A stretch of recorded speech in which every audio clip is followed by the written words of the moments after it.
इस वीडियो में हम लोग वर्कशीट 3 स्टार्ट करेंगे चैप्टर 4 का। फर्स्ट में हम लोग पढ़े थे रेशियो, फिर हम लोग पढ़े थे प्रोपोर्शन। इसमें हम लोग पढ़ेंगे यूनिटरी मेथड। बहुत सिंपल मेथड है। Suppose I am starting with question number 2। Example के हेल्प, क्वेश्चन के हेल्प से ही समझा देंगे। यहाँ लिखा है the bus fare for 20 persons from Delhi to Chandigarh is ₹9500। Bus fair मतलब बस का भाड़ा। तो 20 लोगों का भाड़ा दिल्ली से चंडीगढ़ के लिए 9500 रुपीज़ है। तो 19 find the bus fare for 19 persons, मतलब 19 लोगों का भाड़ा कितना होगा। तो यहाँ पर क्या पूछा है? फेयर, बस फेयर पूछा है। तो मेरा स्टेटमेंट भी बस फेयर से ही शुरू होगा। जो चीज़ क्वेश्चन में पूछता है उसी से स्टेटमेंट शुरू होगा। तो बस फेयर फॉर 20 पर्सन्स दिया हुआ है ₹9500। यूनिटरी मेथड का रूल है कि हम लोग सब चीज़ के लिए 1 का वैल्यू निकालते हैं। तो 1 पर्सन का बस फेयर, 1 के लिए हम लोगों को क्या पता है? अगर 1 का निकालना होता है तो हम लोग डिवाइड करते हैं। तो किसको डिवाइड करेंगे? 9500 बाई 20। यहाँ जो नंबर रहेगा वो नीचे आएगा। वही डिवीजन में ऐसे लिखते अगर हम लोग नॉर्मल कोई क्वेश्चन रहता तो वैसे ही लिखे बाई 20। यहाँ कुछ कट नहीं करेंगे। अब ये लोग क्या पूछा है? क्वेश्चन में 19 पर्सन्स के लिए पूछ रहा है। तो हम लोग लिखेंगे बस फेयर फॉर 19 पर्सन्स। सपोज एक टॉफी का दाम अगर 5 रुपया है तो 10 टॉफी के लिए हम लोग क्या करते हैं? इंटू 10। तो जब हम लोगों को एक इंसान का भाड़ा पता है इतना है, तो 19 पर्सन का निकालने के लिए हम लोग क्या करेंगे? इंटू 19। तो bus fare for 19 persons equals to rupees, एक जन का भाड़ा ये था, ऊपर में 19 को मल्टीप्लाई कर देंगे। ये 0 0 कट गया, इसके लास्ट में 0 है मतलब ये 2 से जाएगा। तो इसको 2 से डिवाइड कर देना, 475 आएगा। फिर 475 इंटू 1 मिनट,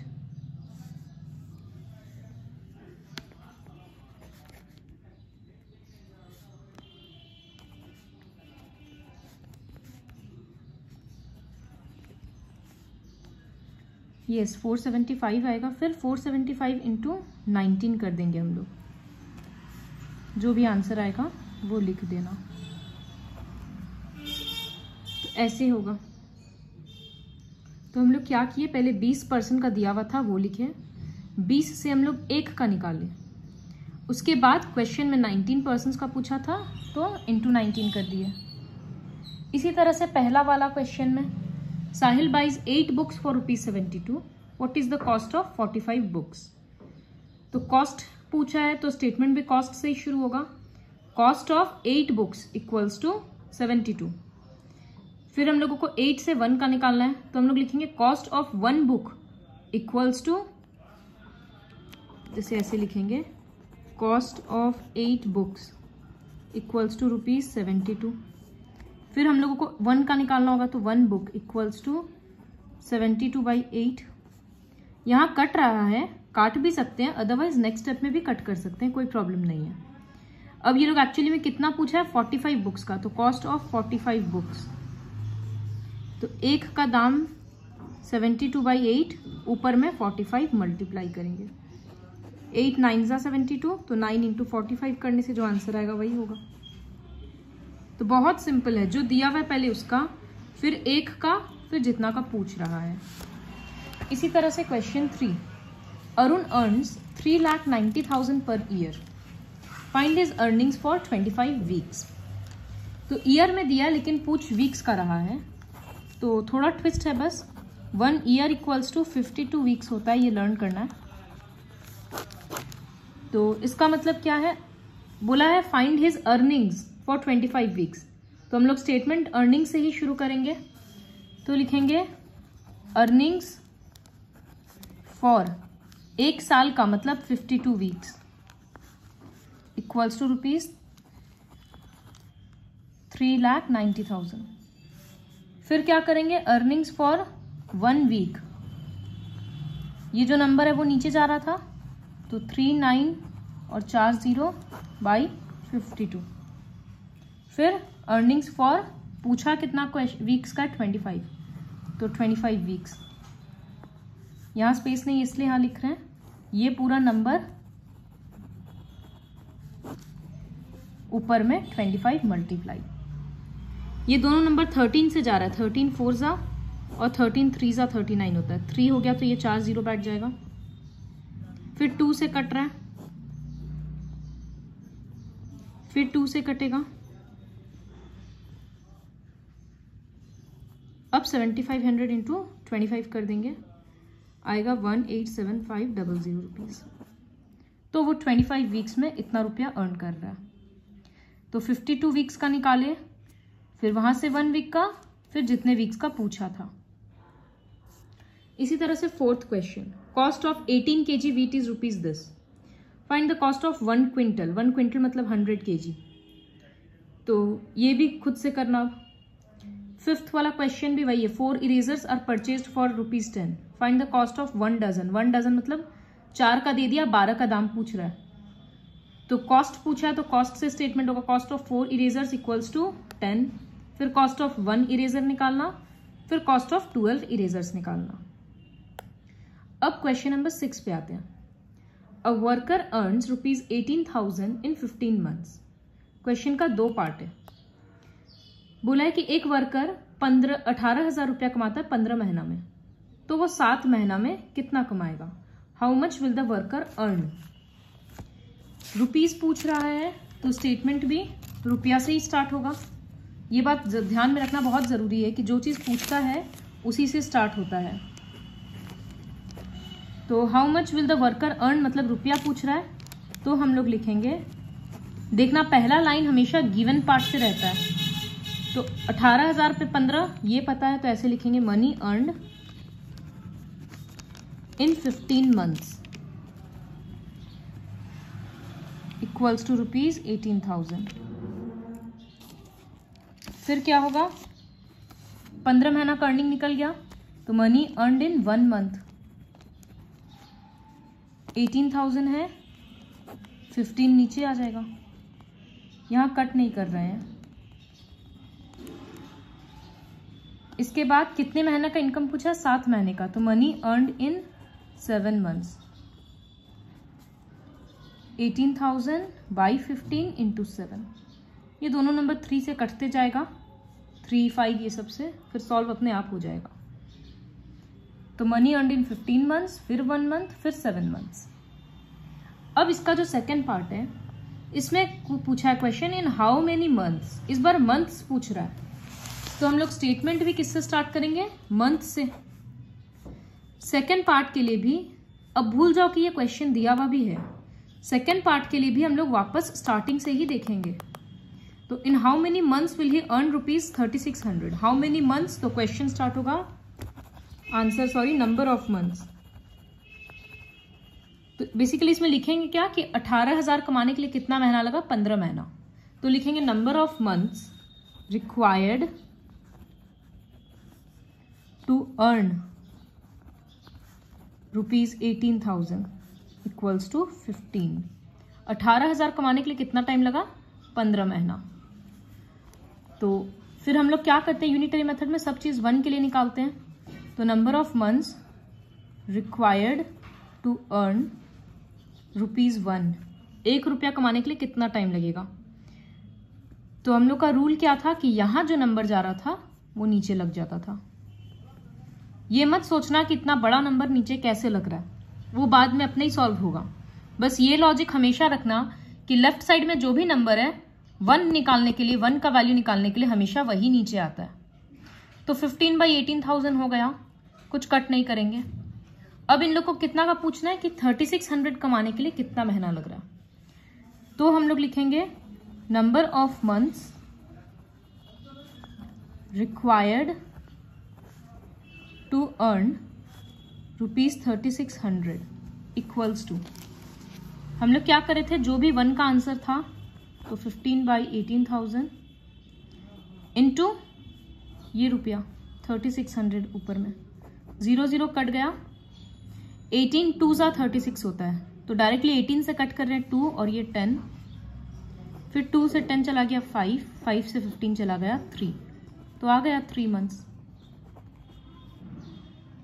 तो देखो ये जो सेकेंड पार्ट है ये थोड़ा ट्विस्टेड है, एक बात पे बिल्कुल फोकस करना, इन हाउ मेनी मंथ्स, तो स्टेटमेंट शुरू हो रहा है नंबर ऑफ मंथ्स। फिर स्टार्टिंग पार्ट से ही है कि 18,000 के लिए 15 महीना, तो number of months required to earn 18,000 equals to 15। फिर number of months required to earn ₹1 equals to 15 by 18,000, फिर जो क्वेश्चन में पूछा था। इसी तरह से 7 का A खुद से हो जाएगा, 7 का B हम बताते हैं। लिखा है the weight of 72 books is 99 kg, how many books will way 6 kg। वे मतलब वो लोग वेट ही पूछ रहा है कि कितने सारे बुक्स का मिलाकर वेट 6 kg होगा। तो हाउ मेनी बुक्स है, तो नंबर ऑफ बुक्स से स्टेटमेंट शुरू होगा। ये 7 का B कर रहे हैं हम, तो नंबर ऑफ बुक्स, देखो दैट वेट नहीं होगा यहां पर, दैट वे होगा। दैट वे कितना kg, 9 kg का पता है ना 72, तो that way 9 kg equals to 72 books. फिर क्या करेंगे, number of books that way, पहले 9 kg निकाले तो अब 1 kg रखेंगे, तो 72 तो ऐसे ही रहेगा, लेफ्ट साइड वाला नंबर नीचे आ गया। ये 8 से कट रहा है, काट भी सकते हैं या अगला स्टेप में काट देंगे। फिर नंबर ऑफ बुक्स दैट वे कितना पूछा है, 6 kg, तो इक्वल्स टू 1 का जो नंबर था 72 बाई 9, 6 को ऊपर में मल्टीप्लाई कर लिए, ये 8 से कट गया, 8 इंटू 6 48 बुक्स।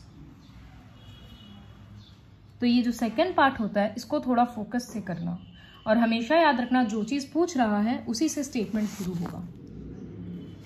इसी तरह से last question number 8। So question number 8 में है a factory produces 57,900 screws in the month of April, find the screws, how many screws did the factory produce in 8 days। अगर वो अप्रैल में इतना सारा स्क्रूज प्रोड्यूस कर रहा है, तो अप्रैल का मतलब अप्रैल में 30 days होता है, तो वो इतना सारा स्क्रूज किस में प्रोड्यूस किया, 30 दिन में। अगर पहला पार्ट करेंगे क्वेश्चन का तो उसमें पूछा है हाउ मेनी स्क्रूज, स्क्रूज का नंबर पूछ रहा है, तो स्टेटमेंट भी मेरा नंबर ऑफ स्क्रूज से ही शुरू होगा। तो number of screws produced in 30 days, April में प्रोड्यूस किया मतलब 30 दिन में, 30 दिन में कितना स्क्रू प्रोड्यूस किया, 57,900।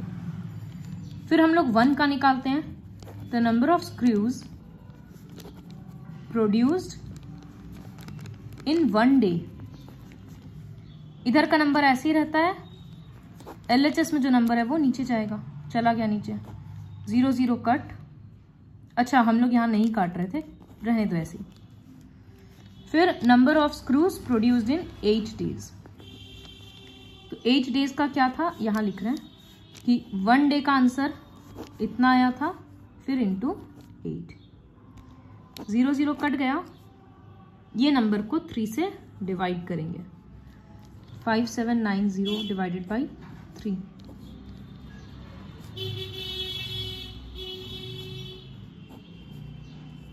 तो 1930 आ रहा है, तो 1930 इंटू 8, जो आंसर आएगा वो लिख देंगे। क्वेश्चन का अगला पार्ट है in how many days did the factory produce 34,740 screws. तो इस बार क्या है, क्वेश्चन शुरू हो रहा है, आंसर में चाहिए कि कितना दिन, हाउ मेनी डेज, तो मेरा सोल्यूशन भी नंबर ऑफ डेज से ही शुरू होगा। तो इसके लिए लिखेंगे number of days required to produce, कितना स्क्रूज देखेंगे हम लोग, तो स्टार्टिंग से देखेंगे, तो यही लिखेंगे number of days required to produce 57,900 screws. तो number of days required to produce 57,900 screw, कितना दिन लगा था, 30 days। फिर number of days required to produce कितना स्क्रू, 1 स्क्रू, तो 30 बाई, ये जो बड़ा वाला नंबर है वो नीचे आ रहा है हर बार, लेफ्ट साइड का नंबर तो नीचे आ गया। अब कितना स्क्रूज प्रोड्यूस करना है, 34740 स्क्रूज, तो number of days required to produce इतना स्क्रूज, हम लोग क्या करते हैं 1 के लिए जो आंसर आता है उसके साथ इसको मल्टीप्लाई कर देंगे। तो 30/57900 इंटू 34740, 0 0 कट गया, फिर ये 0 इसके साथ कट गया, ये 3 के साथ ऑलरेडी हम लोग को पता है 179 डिवाइड हो जाता है, तो ये 3 1 और ये 193। अब 193 को इसके साथ डायरेक्टली डिवाइड करके देखो कितना डेज आ रहा है। तो ऐसे कैलकुलेट होता है यूनिटरी मेथड, पहले एक के लिए निकालते हैं फिर बहुत सारे के लिए। ये लास्ट का 3 क्वेश्चन को ध्यान से करना, वीडियो को 2 बार देखना अगर जरूरत पड़े तो।